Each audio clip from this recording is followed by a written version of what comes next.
Hello, good morning students. This is Om sir and you are watching Om's online English classes. Students, कल के session में हम लोगों ने नाउन प्रोनाउन एंड केस पर आधारित जो है वह कुछ ऑब्जेक्टिव क्वेश्चंस जो है वह डिस्कशन किए थे और आज का जो सेशन है वो उसी के दूसरे सेट पर आधारित है।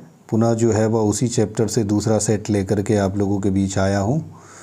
तो इससे पहले कि हम लोग आज का सेशन स्टार्ट करें, आप लोगों से रिक्वेस्ट है कि please like and subscribe the channel and press the bell icon to get more upcoming interesting videos. पहला क्वेश्चन है आज का, I respect specially dash who have a soft corner for the poor. यानी मैं ख़ास करके उन लोगों का आदर करता हूँ जिनके पास जो है वह गरीबों के प्रति सहानुभूति होती है।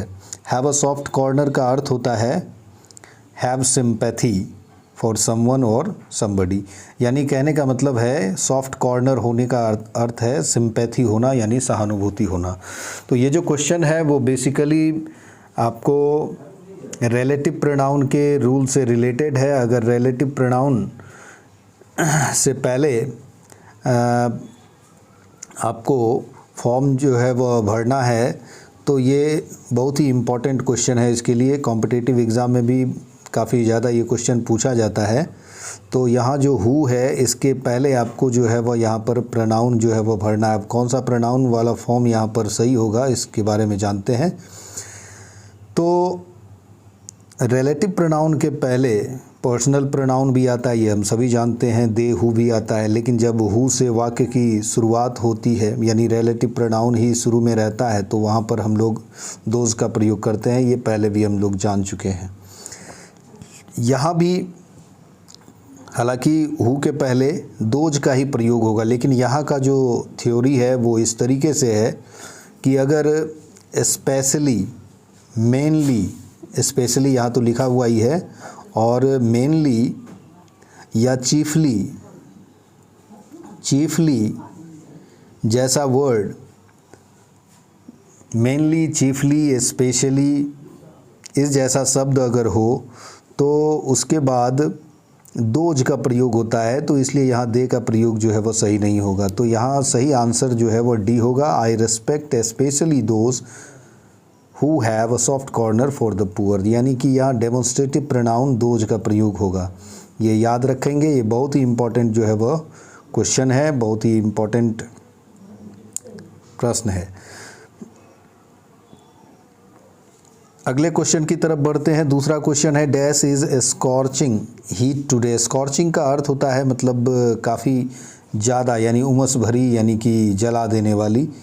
यानी आज जो है वह काफ़ी उमस भरी गर्मी है, यानी कि काफ़ी ज़्यादा गर्मी है। तो अब यहाँ पर अब देख सकते हैं कि ये जो सेंटेंस है इसमें वेदर के बारे में चूँकि बताया जा रहा है, और वेदर, डेट, टाइम,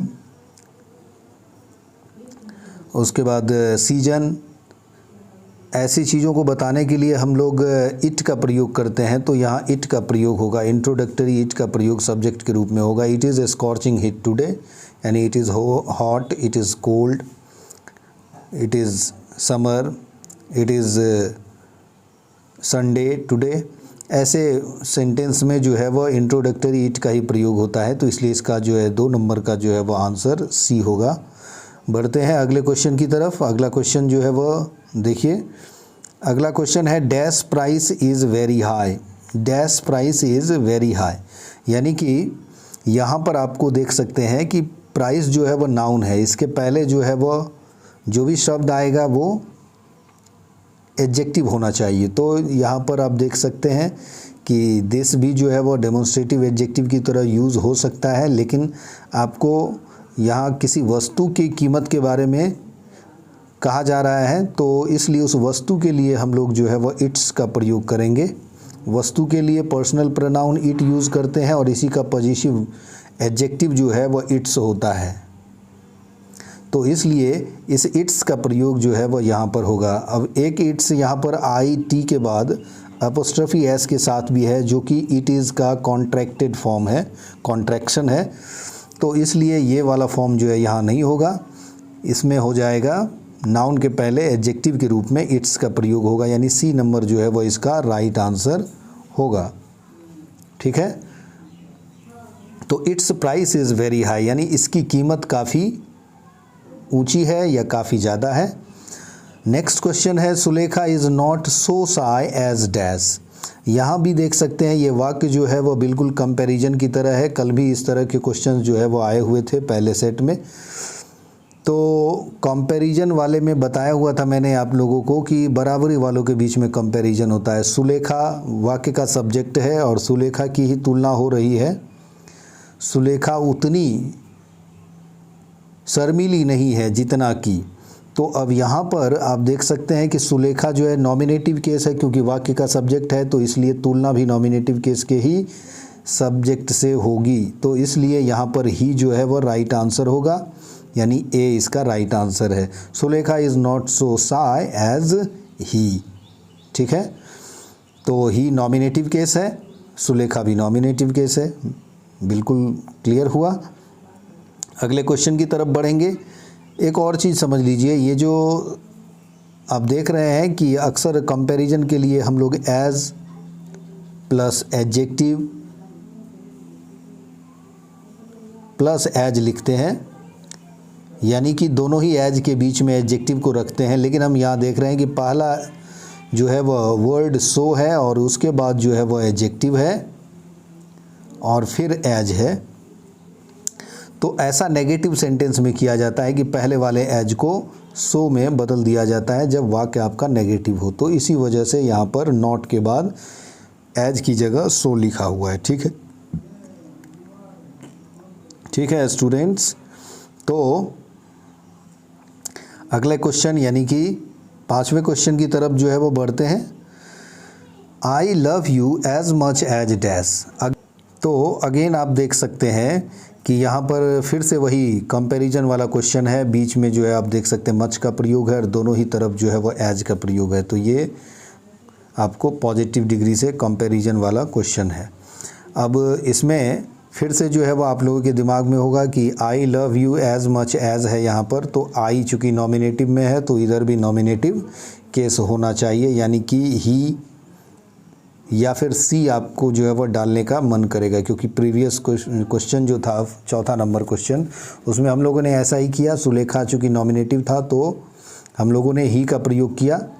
लेकिन इस 5वें पार्टिकुलर क्वेश्चन में आप देखिए कि कंपैरिजन जो है सब्जेक्ट का नहीं हो रहा है, कंपैरिजन दो ऑब्जेक्ट के बीच में हो रहा है। I love you as much as dash, यानी यू को प्यार किया जाता है जितना, उतना ही जो है वह किसे किया जाता है ये दिखाना है आपको कि मैं तुम्हें उतना ही प्यार करता हूँ जितना कि उसे। तो यहाँ यू ऑब्जेक्ट है, इसका सब्जेक्ट आई है और लव के बाद यानी वर्ब के बाद ऑब्जेक्ट के रूप में, ऑब्जेक्टिव केस के रूप में यू है। तो अगर यू की कंपैरिजन हो रही है किसी से तो वो भी ऑब्जेक्टिव केस से होना चाहिए। तो इसलिए न तो यहाँ पर आंसर जो है वह सी होगा, न यहाँ पर ही होगा, बल्कि यहाँ का आंसर हर हो जाएगा, यानी बी इसका राइट आंसर है। तो आप देख सकते हैं कि यही कन्फ्यूज़न जो है वो अक्सर स्टूडेंट को एग्ज़ाम में होता है कि कभी सी तो कभी हर क्यों।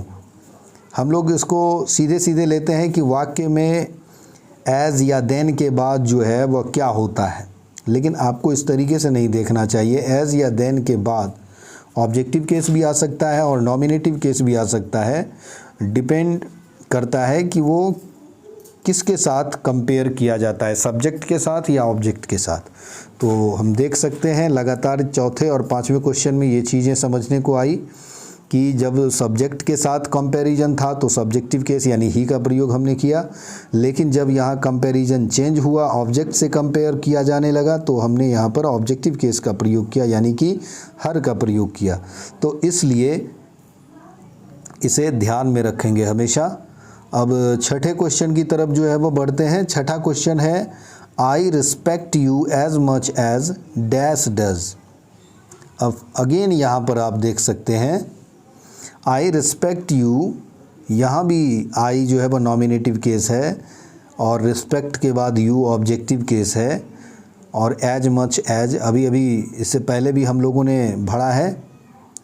तो यहाँ फिर अगेन आपके दिमाग में आएगा कि ऑब्जेक्ट के बीच में कंपैरिजन है, तो यहाँ ऑब्जेक्टिव केस होना चाहिए, यानी जैसे यू ऑब्जेक्टिव केस है उसी तरह यहाँ कोई ऑब्जेक्टिव केस होना चाहिए। चलिए मान लेते हैं कि यहाँ हम ऑब्जेक्टिव केस हर दे देते हैं, लेकिन हर के बाद डज आने का क्या मतलब है? ऑब्जेक्टिव केस के बाद क्या कोई वर्ब आ सकता है? बिल्कुल नहीं आ सकता है। इसका मतलब ये हुआ कि यहाँ अगेन जो है वो कंपैरिजन यू से नहीं बल्कि आई से है, यानी कि इस बार इस वाक्य में दो सब्जेक्ट के बीच में कंपैरिजन है, इसलिए यहाँ पर इसका आंसर ही हो जाएगा। तो ये आप देख सकते हैं कितना कन्फ्यूज़न है, कभी ही तो कभी हिम। तो I respect you as much as he does हो जाएगा, यानी कि ही के बाद यहाँ पर डज जो है वो वर्ब बिल्कुल सटीक होगा। तो ये समझ सकते हैं। यहाँ पर वाक्य को अगेन समझ लीजिए कि यहाँ दो सब्जेक्ट के बीच में तुलना है कि I respect you as much as he does, यानी मैं तुम्हारा उतना ही आदर करता हूँ जितना कि वह तुम्हारा आदर करता है, यानी कि ऑब्जेक्ट यहाँ एक ही है लेकिन आदर करने वाले दो लोग हैं, ही और आई। ठीक है, तो इसलिए यहाँ पर ही होगा। अब नेक्स्ट क्वेश्चन के ओर बढ़ेंगे। अगला क्वेश्चन जो है वो है he is the man dash I know has done this.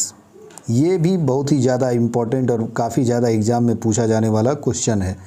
ये रिलेटिव प्रोनाउन से है, और रिलेटिव प्रोनाउन में आप लोग जानते हैं कि हु का प्रयोग जो है वो आदमी के लिए होता है, दैट का प्रयोग आदमी और नॉन लिविंग यानी कि दोनों के लिए होता है, और विच का प्रयोग जो है वो स्पेशली जो है वो नॉन लिविंग और एनिमल्स के लिए होता है, विच।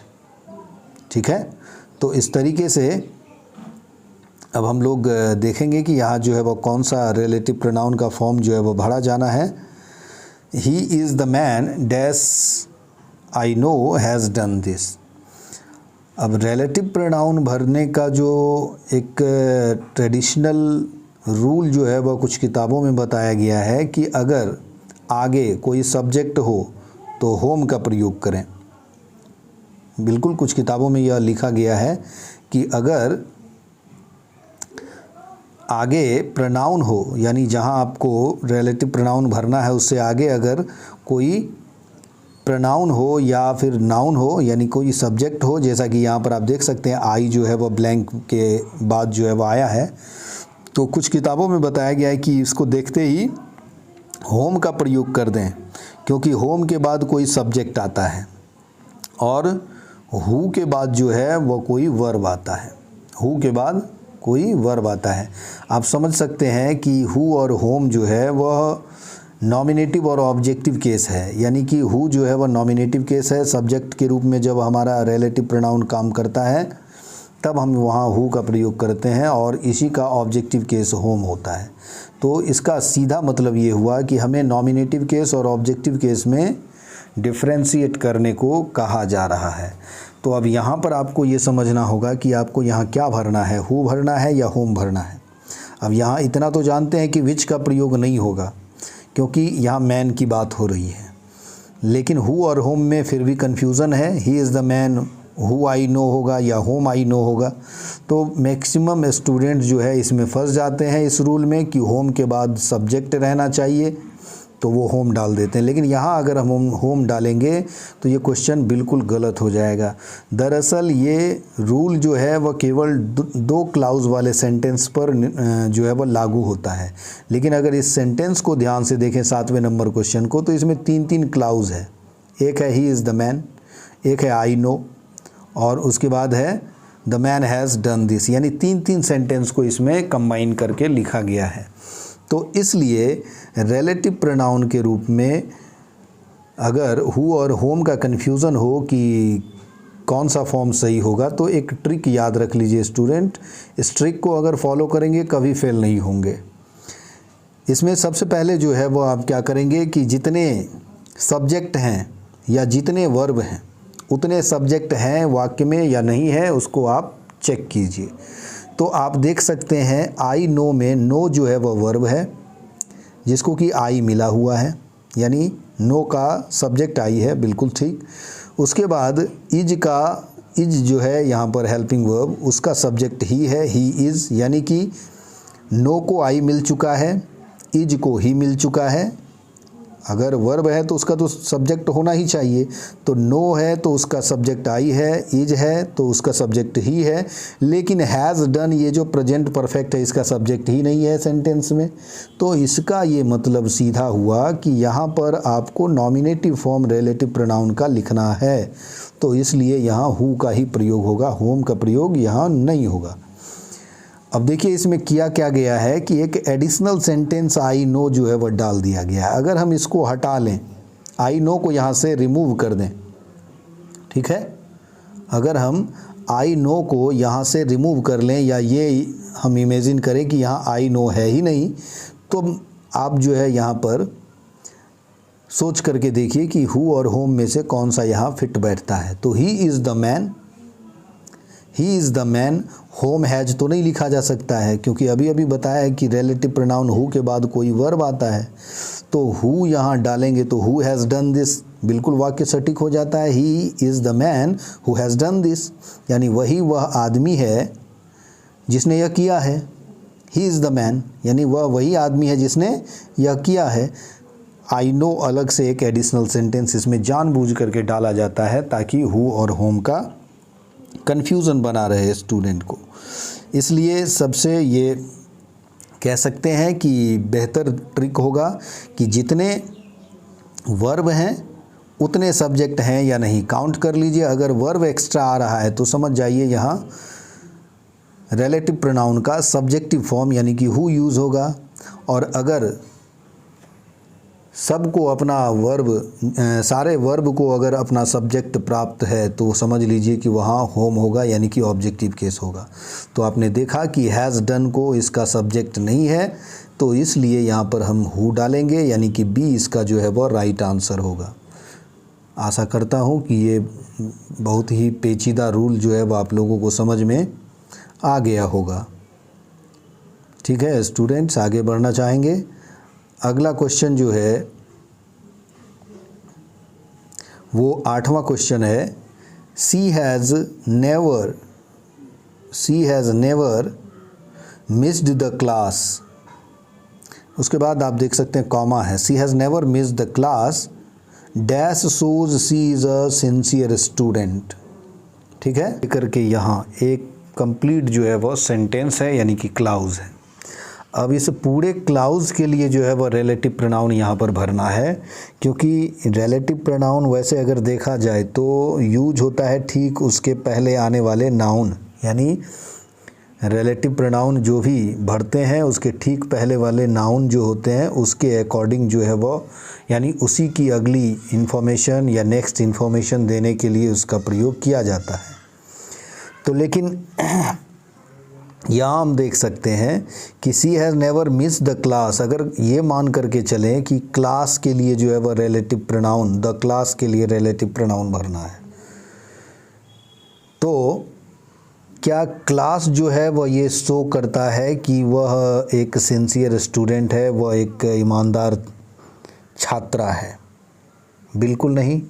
क्लास जो है वह यह नहीं दर्शाता है कि वह एक ईमानदार छात्रा है, बल्कि उसने कभी जो है वह क्लास नहीं मिस किया, यानी कभी भी उसने अपनी कक्षा नहीं छोड़ी, जो कि दर्शाता है कि वह एक ईमानदार छात्रा है, यानी पढ़ाई के प्रति ईमानदार है।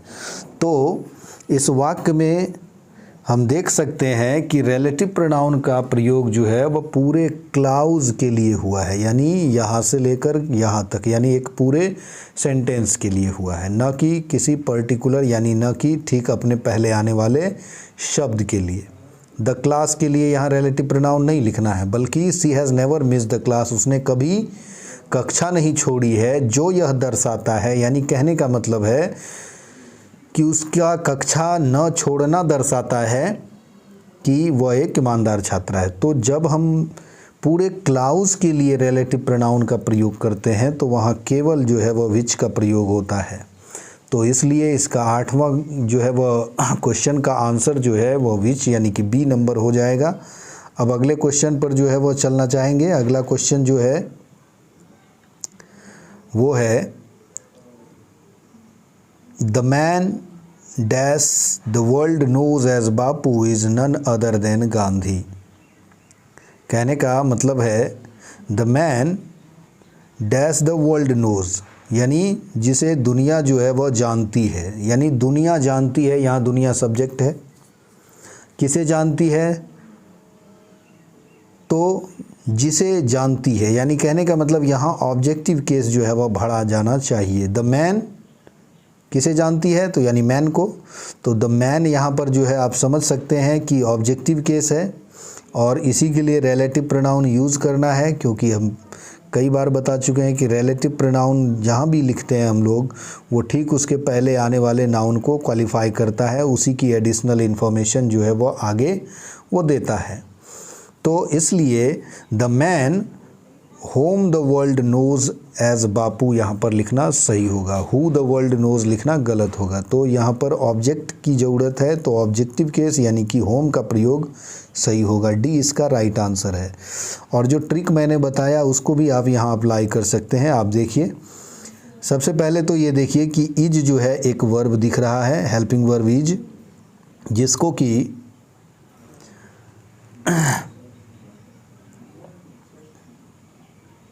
आप देख सकते हैं the man is none other than Gandhi, यानी मैन का जो वर्ब है वो यहाँ इज है। और द वर्ल्ड नोज यानी नोज का जो वर्ब है वो द वर्ल्ड है।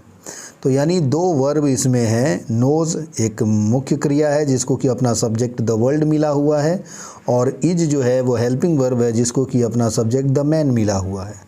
तो इसका ये मतलब हुआ कि दोनों ही वर्ब को अपना अपना सब्जेक्ट प्राप्त है, इसलिए यहाँ पर सब्जेक्ट की और ज़्यादा सब्जेक्ट की ज़रूरत नहीं है, इसलिए यहाँ ऑब्जेक्टिव केस भरा जाएगा। तो होम ही इसका जो है वह राइट आंसर होगा। ठीक है।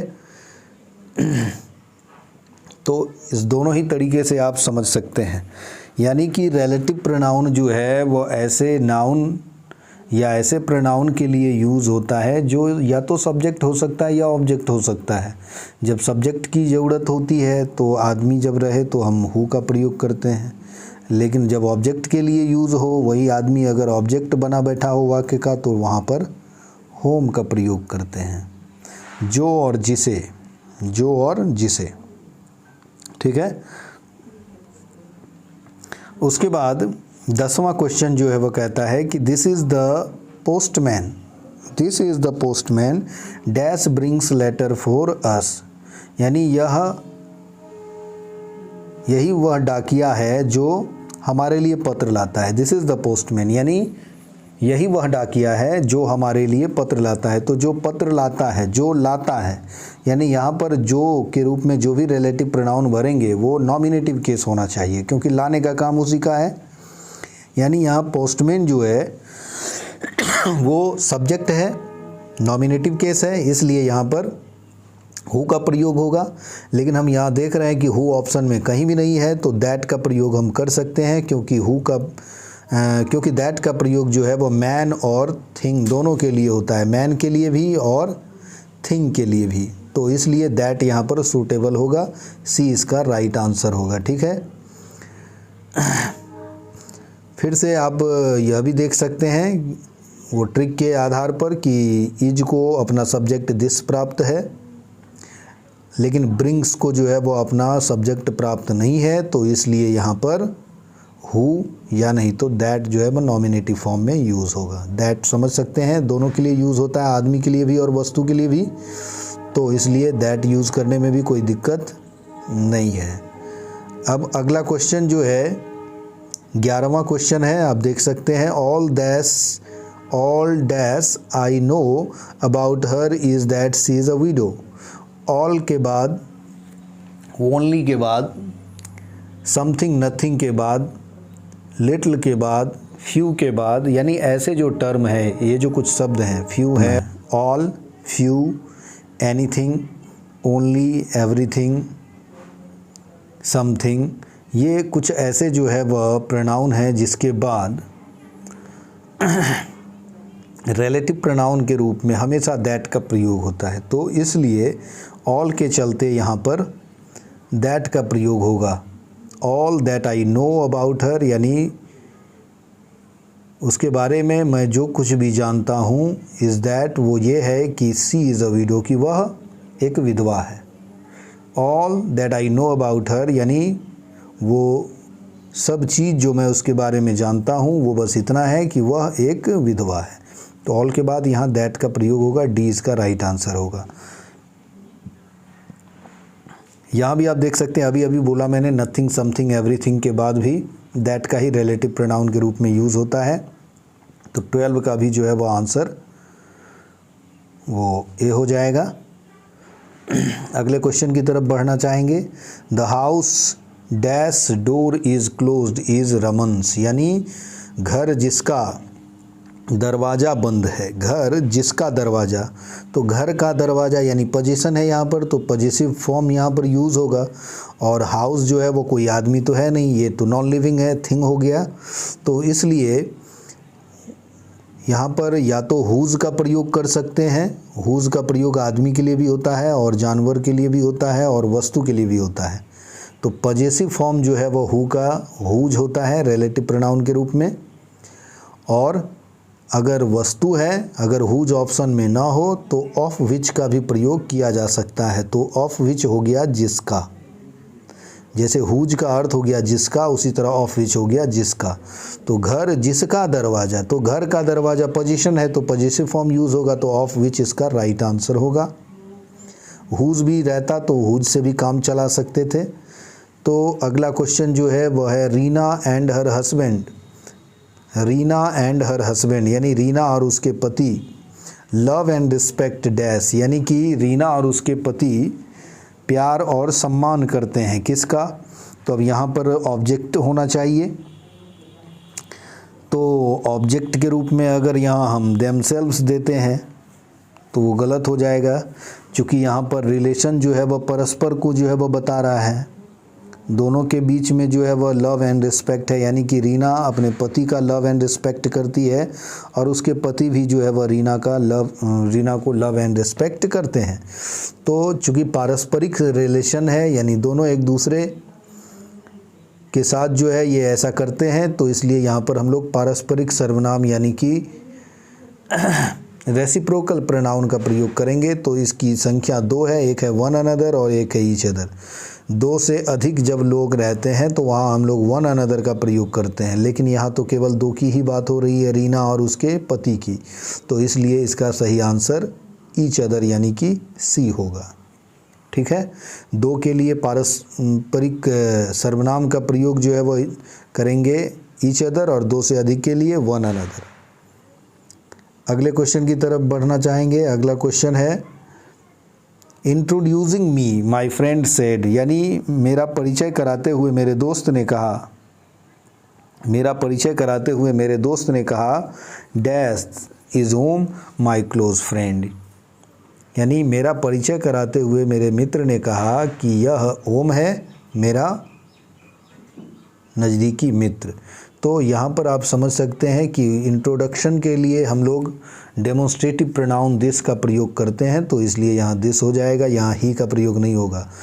काफ़ी सारे स्टूडेंट सपोज कर रहे होंगे कि यहाँ ही इज़ ओम होना चाहिए, क्योंकि ही के साथ ईज का प्रयोग होता भी है, और he is Ram, he is Shyam लिखने की हम लोगों को आदत भी रहती है। तो लेकिन यहाँ इस पर्टिकुलर क्वेश्चन में ही का प्रयोग इसलिए नहीं होगा क्योंकि यहाँ पर स्पष्ट है कि यहाँ परिचय कराया जा रहा है, और परिचय कराने के लिए डेमोन्स्ट्रेटिव प्रोनाउन दिस का प्रयोग हम लोग करते हैं। चाहे आदमी का परिचय कराएं या फिर कभी कभार हम लोग फ़ोन पर जो है वो अपना परिचय देते भी हैं, तब भी जो है वो इसका प्रयोग करते हैं। आप लोगों ने सुना होगा शुरू में मैं अपना इंट्रोडक्शन जब आप लोगों को देता हूँ तो उसमें उस फर्स्ट लाइन को सुनिएगा, hello students this is Om sir.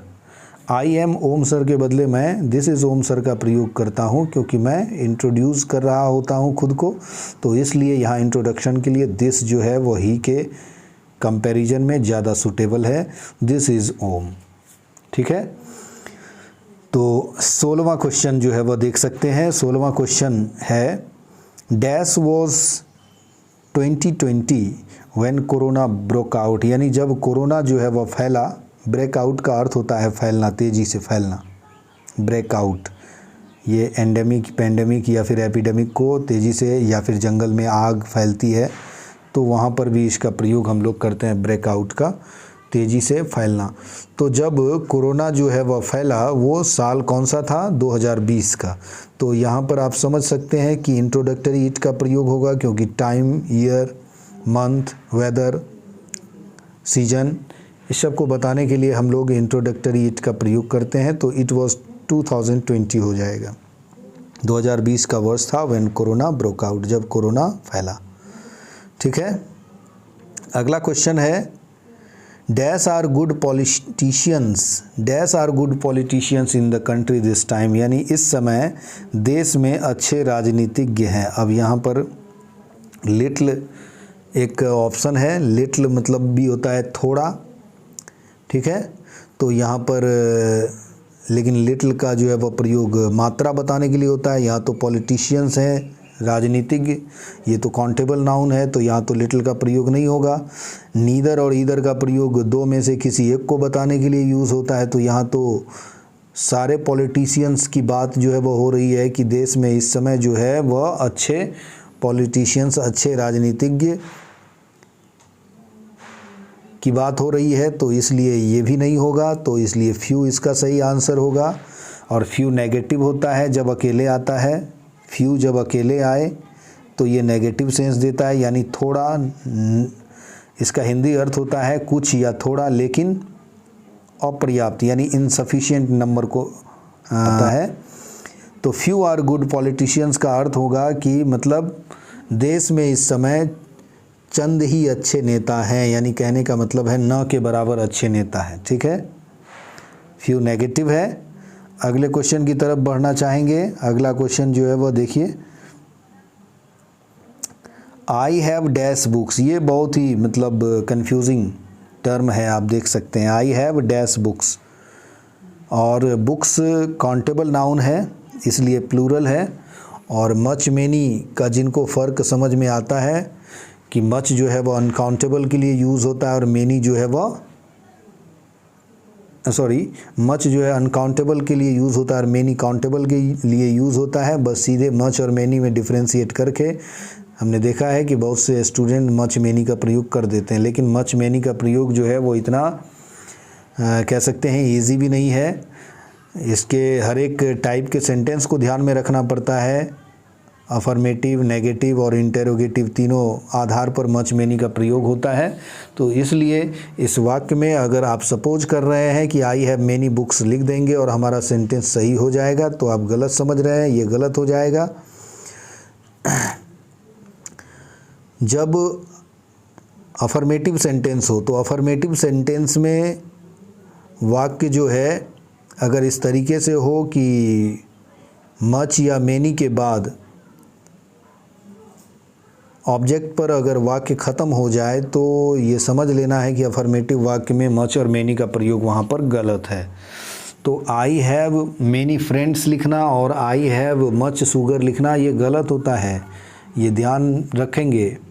हालांकि हम लोग इतने इसके यूज्ड टू हो जाते हैं कि ये कभी गलत नहीं लगता है, लेकिन आई हैव मेनी बुक्स लिखना यहाँ गलत हो जाएगा क्योंकि ये एक अफर्मेटिव सेंटेंस है। यही चीज़ आप नेगेटिव और इंटेरोगेटिव में लिखते हैं तो ये सही होता है। जैसे have you many books, have you many books, ये बिल्कुल सही वाक्य है। ठीक है, और I have not many books लिखना भी सही है, लेकिन जब अफर्मेटिव में इस तरीके से आप लिखते हैं तो वाक्य गलत हो जाता है। तो अर्थात मच और मेनी के बजाय आप इन टर्म्स का प्रयोग करें, इंडेफिनिट प्रोनाउन का प्रयोग करें। Lots of, a lot of, plenty of, large number of, a great number of. ठीक है, तो इसलिए यहाँ पर अब लॉट ऑफ भी दिया हुआ है और लॉट्स ऑफ भी दिया हुआ है, तो सही फॉर्म लॉट्स ऑफ है। ठीक है, क्योंकि लॉट ऑफ में ए लगा हुआ रहता है, a lot of, a lot of सही फॉर्म होता है, लॉट ऑफ गलत फॉर्म है। तो ए लॉट ऑफ रहता तो वो सही हो सकता था, लेकिन आप देख सकते हैं लॉट ऑफ में ए मिसिंग है इसलिए लॉट्स ऑफ जो है वो उसके बदले में यूज़ करेंगे। तो I have a lot of books लिखिए, या नहीं तो I have lots of books लिखिए। तो ये अफर्मेटिव सेंटेंस के लिए लागू होता है, ध्यान रखेंगे। उसके बाद है the shepherd and his sheep dash went missing must have died by now, यानी गरेड़िया और उसका भेड़ जो गुम हो गया था, must have died by now, अब तक मर गए होंगे या अब तक मर चुके होंगे। तो अब यहाँ आप देख सकते हैं कि शेफर्ड आदमी है, गरेड़िया भेड़ चराने वाले को कहते हैं, और शिप तो जानवर है। तो एक आदमी है और एक एनिमल है। तो यहाँ पर रिलेटिव प्रोनाउन हु यूज़ तो कर नहीं सकते, क्योंकि अगर अकेला शेफर्ड रहता तो यूज़ हो सकता था, लेकिन शिप के लिए, एनिमल के लिए तो हु का प्रयोग कर नहीं सकते। और विच का अगर प्रयोग करते हैं तो शिप के लिए तो अच्छा रहेगा, जानवर के लिए विच का प्रयोग करते हैं, लेकिन फिर वो शेफर्ड यानी जो आदमी है उसके लिए फिट नहीं बैठेगा। तो इसलिए ऐसे रिलेटिव प्रोनाउन का प्रयोग करेंगे जो दोनों के लिए फिट बैठे। तो दैट जो है वो इसका सही फॉर्म होगा। The shepherd and his ship that went missing, जो कि गुम हो गए, अब तक मर गए होंगे। ठीक है, नेक्स्ट क्वेश्चन की तरफ बढ़ते हैं। अगला क्वेश्चन है the weather of Patna is as cool as, यानी कि पटना का जो मौसम है वो क्या है, उतना ही ठंडा है। Weather of Patna is as cooled as, यहाँ भी कंपैरिजन वाला जो है वह सेंस है, और यहाँ पर तुलना किसकी हो रही है, तो पटना के वेदर की। तो पटना के वेदर की तुलना किससे आप करेंगे, सुपौल शहर से करेंगे क्या, बिल्कुल नहीं। वेदर की तुलना वेदर से होनी चाहिए, सुपौल से नहीं। कुछ लोग यहाँ पर लापरवाही में ऐसे लिख सकते हैं the weather of Patna is as cool as Supaul, गलत होगा। तो इसलिए the weather of Patna is as cool as the weather of Supaul जो है वो सही होगा। The weather of Supaul, the weather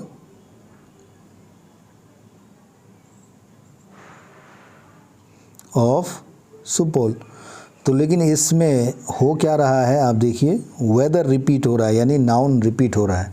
तो इसलिए इस रिपीटेशन को हटाने के लिए वेदर चूँकि सिंगुलर है तो हम यहाँ पर दैट लिख सकते हैं वेदर के बदले में। तो दैट ऑफ सुपौल हो जाएगा। तो इसलिए डी इसका राइट आंसर होगा। तो the weather of Patna is as cool as that of Supaul. That of Supaul का हो जाएगा अर्थ the weather of Supaul. That जो है वो नाउन को सब्स्टिट्यूट करने के लिए, जब नाउन की रिपीटेशन को दूर करनी हो तो दैट का प्रयोग किया जाता है सिंगुलर नाउन के लिए। उसके बाद 21वां क्वेश्चन देख सकते हैं। 21वां क्वेश्चन है the people of Supaul is visor then. फिर अगेन यहाँ पर कंपैरिजन है, यानी सुपौल के लोग जो है वो अधिक बुद्धिमान है। वाइज का अर्थ होता है बुद्धिमान। तो कहाँ के लोगों से, तो सहरसा के लोगों से, या फिर सहरसा शहर से। तो तुलना तो जो है वो लोगों में होनी चाहिए, सुपौल के लोगों की तुलना सहरसा के लोगों से होनी चाहिए, ना कि सहरसा शहर से। तो ए तो इसमें भी बिल्कुल इररिलेवेंट होगा। इसलिए यहाँ पर अब कुछ लोग सपोज कर रहे होंगे कि दैट ऑफ लिखिए, जैसा कि प्रीवियस क्वेश्चन में लिखे थे, लेकिन वहाँ पर सिंगुलर नाउन था वेदर, लेकिन यहाँ पीपल प्लूरल नाउन है, इसलिए दैट का प्लूरल दोज, यानी दोज ऑफ सहरसा लिखेंगे तो ये सही होगा, यानी सी इसका राइट आंसर होगा। अगले क्वेश्चन की तरफ बढ़ते हैं। अगला क्वेश्चन है dash depends upon its unity dash depends upon its quality and durability. तो अब यहाँ पर है, हम देख रहे हैं कि एनीथिंग यूज़ हुआ है या फिर एवरीथिंग। तो एनीथिंग और एवरीथिंग में देखिए लास्ट में थिंग लगा हुआ है, ये बेसिकली इस ऑब्जेक्ट के लिए यूज़ होने वाला इंडेफिनिट प्रोनाउन है एनीवन समवन की तरह। लेकिन एनीवन समवन वन और बॉडी जिसमें लगा होता है वो व्यक्ति के लिए यूज़ होता है, और एनीथिंग समथिंग नथिंग ये वस्तु के लिए। तो इसका पोजीशन दिखाने के लिए अपोस्ट्रोफी एस का प्रयोग करना इसमें गलत होता है, जबकि समबडी, नोबडी, एनीबडी में हम लोग अपोस्ट्रोफी एस का प्रयोग करते हैं, यानी समवन्स लिखते हैं SOMEONE और अपोस्ट्रोफी के बाद एस, समवंस, किसी का, लेकिन जो थिंग वाले जो है वह इंडेफिनिट प्रोनाउन होते हैं उसमें अपोस्ट्रोफी एस का प्रयोग नहीं होता है, तो एनीथिंग्स तो नहीं होगा, तो इसलिए ऑफ लगा करके इसको आप लिख सकते हैं द डिमांड ऑफ एनीथिंग, यानी किसी भी चीज़ की मांग निर्भर करती है उसके क्वालिटी और टिकाऊपन पर, यानी कि गुण और टिकाऊपन पर। ठीक है, अगला क्वेश्चन है 23वां question, dash man in the street. ये भी बहुत ही इम्पोर्टेंट क्वेश्चन है, प्रोनाउन के सीक्वेंस को लेकर के ये क्वेश्चन है। Dash are men in the street, अब इसमें देखिए क्या सब है।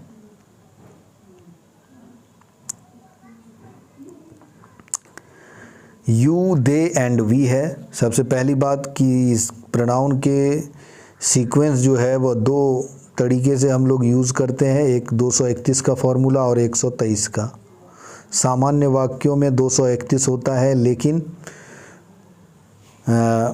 जब पाप पुण्य का बोध या फिर अपराध का बोध हो तो वहाँ पर 123 का फॉर्मूला लगता है। तो लेकिन यहाँ पर वाक्य सामान्य है कि हम लोग जो है वह मैन इन द स्ट्रीट है, यानी कि आम आदमी है, तो ये तो सामान्य वाक्य हुआ, तो सामान्य नियम 231, यानी सेकंड पर्सन पहले, फिर थर्ड पर्सन और फिर फर्स्ट पर्सन।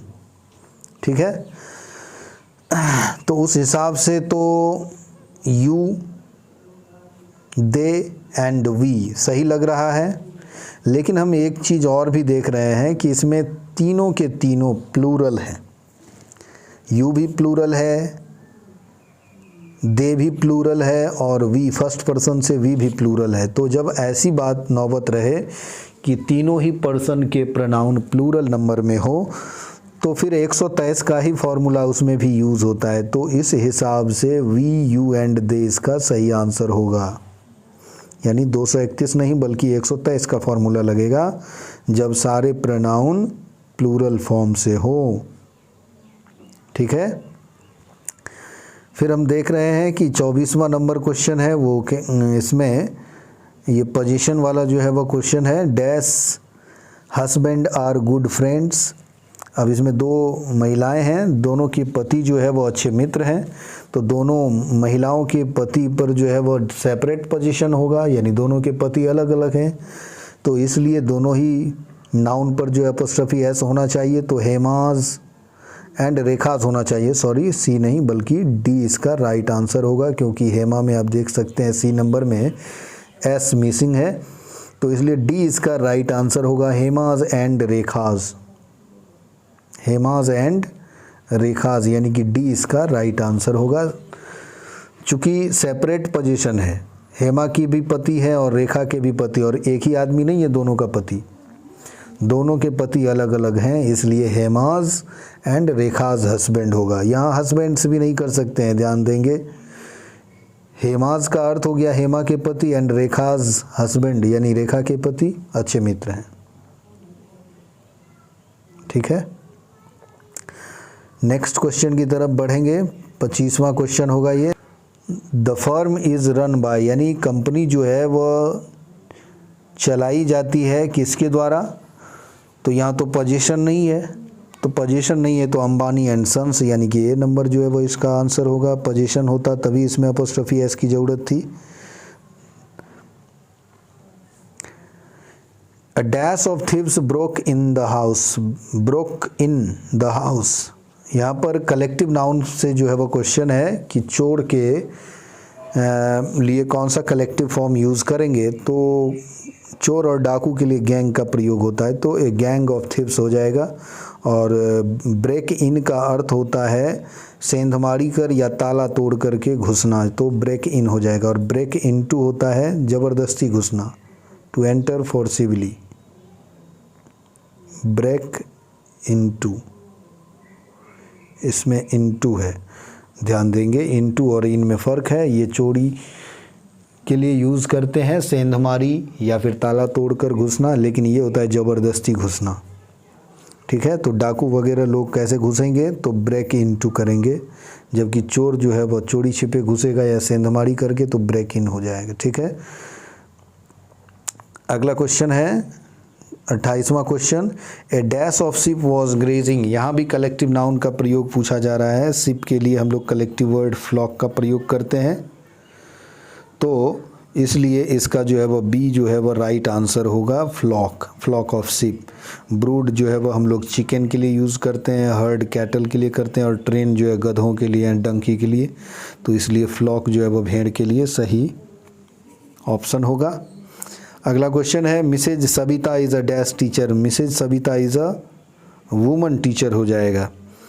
मैक्सिमम लोग लेडी टीचर लिखते हैं, लेकिन वो गलत एक्सप्रेशन है। लेडी और जेंटलमैन का प्रयोग हम लोग आउट ऑफ रिस्पेक्ट करते हैं, यानी जब हम आदरपूर्वक किसी को बुलाते हैं तब लेडी शब्द का प्रयोग करते हैं, और फीमेल शब्द का प्रयोग तब करते हैं जब हमको फिजिकल फीचर्स बतानी होती है, जैसे फीमेल शूज़, यानी कि महिलाओं के लिए अलग ही जो है वह उसके फिज़िकल स्ट्रक्चर को ध्यान में रख करके जूते बनाए जाते हैं, तो वहाँ पर फीमेल वियर कह सकते हैं उसको।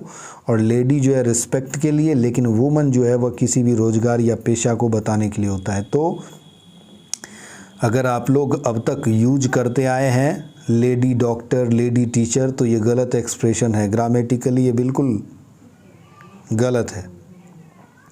इसके बदले वुमन टीचर का प्रयोग करेंगे, वुमन डॉक्टर, ठीक है।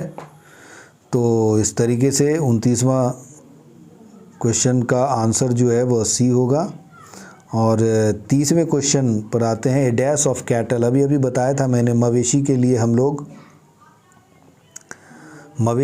हम लोग कलेक्टिव वर्ड जो है हर्ड का प्रयोग करते हैं, तो ये हर्ड ऑफ कैटल हो जाएगा, मवेशियों का झुंड। डिस्ट्रॉयड द क्रॉप्स, डिस्ट्रॉय का अर्थ होता है नष्ट करना, क्रॉप्स का अर्थ हो गया फसल, फसलों को नष्ट कर दिया। उसके बाद 31वां है, no one was in the class but. But जो है वो एक प्रेपोजिशन है, सीधा मतलब है कि इसके बाद ऑब्जेक्टिव केस का प्रयोग होगा। सी इसका राइट आंसर होगा, कोई कन्फ्यूज़न नहीं होनी चाहिए। अगला क्वेश्चन है, she was admitted to a dash, यानी उसे जो है वह एडमिट कराया गया, उसका भर्ती कराया गया, यानी नामांकन कराया गया, to a dash girls school, यानी कि बालिका विद्यालय में। तो अब यहाँ पर समझ सकते हैं कि कौन सा फॉर्म जो है वह गर्ल्स स्कूल के लिए सही होगा। चूँकि गर्ल्स जो है वह प्लूरल फॉर्म में लिखा जाता है और एस लगा करके उसका प्लूरल बनता है, इसलिए इसमें अपोस्ट्रोफी का प्रयोग होता है, लेकिन एस का प्रयोग नहीं होता है। तो इस हिसाब से डी इसका राइट आंसर है। टीचर्स डे में भी हम लोग इस चीज़ को पढ़ चुके हैं कि टीचर्स डे किस तरीके से लिखा जाना चाहिए, ठीक है। तो जो लोग ए ऑप्शन सोच रहे होंगे वो समझ लीजिए कि वो फॉर्म गलत है। ये सिंगुलर गर्ल के लिए ऐसा लिखते हैं, प्लूरल फॉर्म में जब लिखना होता है तो हम पहले प्लूरल लिखते हैं और उस पर केवल अपोस्ट्रोफी का साइन मात्र देते हैं। 33 नंबर का जो क्वेश्चन है, it is dash who am to be blamed. Relative pronoun के पहले नॉमिनेटिव केस का प्रयोग होता है, तो सीधी बात है कि आई हो जाएगा। It is I who am to be blamed, it is I who am to be blamed, तो इसलिए आई इसका राइट आंसर होगा। अगला जो क्वेश्चन है 34वां क्वेश्चन, ही र्यून्ड डैश, यानी यहाँ पर आप देख सकते हैं कि सारे के सारे रिफ्लेक्सिव फॉर्म है, तो ही का रिफ्लेक्सिव फॉर्म हिमसेल्फ होता है, तो इसलिए डी इसका जो है वह राइट आंसर होगा, हिमसेल्फ। उसके बाद 35वां क्वेश्चन है और ये लास्ट क्वेश्चन है, either of dash is qualified, either of dash is qualified, और ईदर ऑफ, ईदर के बाद ऑफ है, आप देख सकते हैं, और ऑफ है तो ये प्रेपोजिशन है, और उसके बाद तो आप जानते ही हैं कि ऑब्जेक्टिव केस का प्रयोग होता है, तो ईदर ऑफ देम, यानी कि सी इसका राइट आंसर है। तो इस तरीके से सारे जो है वह 35 क्वेश्चन का हम लोगों ने विश्लेषण किया। अगर इसमें किसी भी तरह की आप लोगों को कोई कन्फ्यूज़न हो तो आप कमेंट बॉक्स में आकर के अपना जो है वह डाउट लिख सकते हैं। मैं उन सारे डाउट्स को क्लियर करने की पूरी कोशिश करूंगा। इसके साथ ही आज का सेशन यहीं पर समाप्त होता है। मिलते हैं अगले सेशन में, तब तक के लिए गुड बाय, टेक केयर।